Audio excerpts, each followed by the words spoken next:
बांग्लादेश में शेख हसीना की सरकार के तख्तापलट के बाद से हिंदू समुदाय की स्थिति दिन प्रतिदिन बदतर होती जा रही है। हिंदुओं और हिंदू संस्थानों व उसमें काम करने वाले लोगों को नुकसान पहुंचाया जा रहा है। इस बीच इस्कॉन के प्रमुख नेताओं में से एक श्री चिन्मय कृष्ण दास को ढाका में गिरफ्तार कर लिया गया है। बताया जा रहा है कि पुलिस ने फर्जी राजद्रोह के मामले में उन्हें ढाका एयरपोर्ट से गिरफ्तार किया है।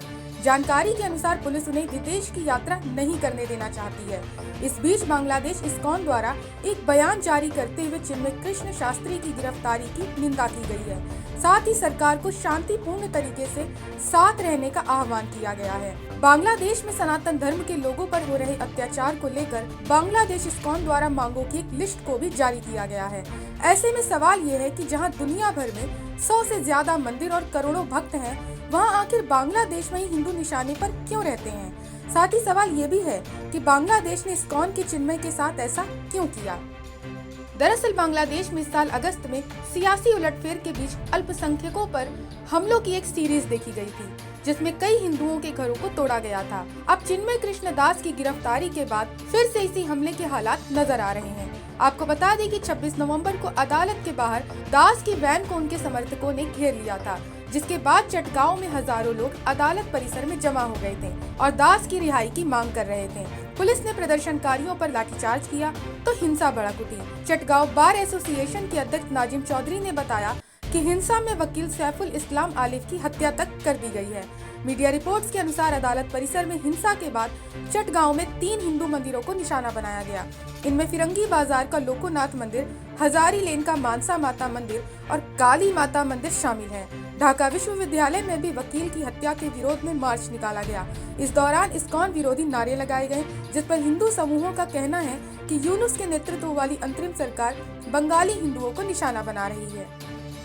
इस बीच भारत सरकार ने भी 26 नवंबर को इस मुद्दे पर अपनी प्रतिक्रिया दी। विदेश मंत्रालय ने एक बयान में कहा कि हम चिन्मय कृष्ण दास, जो बांग्लादेश सम्मिलित सनातन जागरण जोत के प्रवक्ता हैं, उनकी गिरफ्तारी और जमानत न दिए जाने पर गहरी चिंता व्यक्त करते हैं। विदेश मंत्रालय ने बयान में कहा कि हिंदुओं पर हमला करने वाले बेखौफ घूम रहे हैं, जबकि हिंदुओं के लिए सुरक्षा का अधिकार मांगने वाले हिंदू नेताओं को जेल में ठूसा जा रहा है। मंत्रालय ने आगे कहा, हम बांग्लादेश के अधिकारियों से हिंदुओं और सभी अल्पसंख्यकों की सुरक्षा सुनिश्चित करने की अपील करते हैं, जिसमें शांतिपूर्ण सभा और अभिव्यक्ति की स्वतंत्रता का उनका अधिकार भी शामिल है। जिसके बाद विदेश मंत्रालय के बयान पर नाराजगी जाहिर करते हुए बांग्लादेश के विदेश मंत्रालय ने कहा कि यह उनका आंतरिक मामला है। इसके साथ ही इस्कॉन की तरफ से भी बयान जारी करते हुए कहा गया है कि हम सरकार से अपील करते हैं कि ऐसा माहौल बनाया जाना चाहिए जिसमें सभी वर्गों के लोग शांति के साथ मिलजुल कर रह सकें। इस्कॉन ने कहा कि चिन्मय कृष्ण दास प्रभु बांग्लादेश में अल्पसंख्यकों के अधिकारों के प्रति बहुत मुखर रहे हैं और सरकार को भी नागरिकों के अधिकारों की सुरक्षा सुनिश्चित करनी चाहिए। इस विवाद को लेकर आम आदमी पार्टी के राष्ट्रीय संयोजक अरविंद केजरीवाल ने भी इस घटना को अन्यायपूर्ण बताते हुए नाराजगी जाहिर की है। अरविंद केजरीवाल ने सोशल मीडिया प्लेटफॉर्म एक्स पर नाराजगी जाहिर करते हुए लिखा कि बांग्लादेश में अन्यायपूर्ण तरीके से गिरफ्तार किए गए संत चिन्मय कृष्ण दास जी के साथ पूरा देश एकजुटता के साथ खड़ा है। केंद्र सरकार से अपील करता हूं कि इस मामले में हस्तक्षेप करके चिन्मय दास जी को जल्द से जल्द मुक्त कराएं। अब आपको बताते हैं कि बांग्लादेश सरकार की ओर से चिन्मय दास पर क्या आरोप लगाए गए हैं।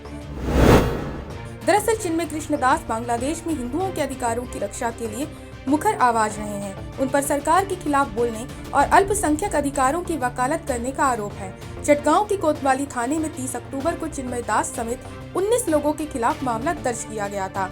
उन पर हिंदू समुदाय की एक रैली के दौरान चटगांव के न्यू मार्केट इलाके में बांग्लादेश के राष्ट्रीय ध्वज का अपमान करने का आरोप लगाया गया है। ऐसे में ये सब कुछ तब हो रहा है जब बांग्लादेश में हिंदुओं की आबादी घट रही है। फिलहाल सवाल ये है कि आखिर बांग्लादेश में इस्कॉन निशाने पर क्यों है। तो आपको बता दें कि शेख हसीना के सत्ता छोड़ने के बाद से ही बांग्लादेश में हिंदुओं के बुरे दिन शुरू हो गए हैं।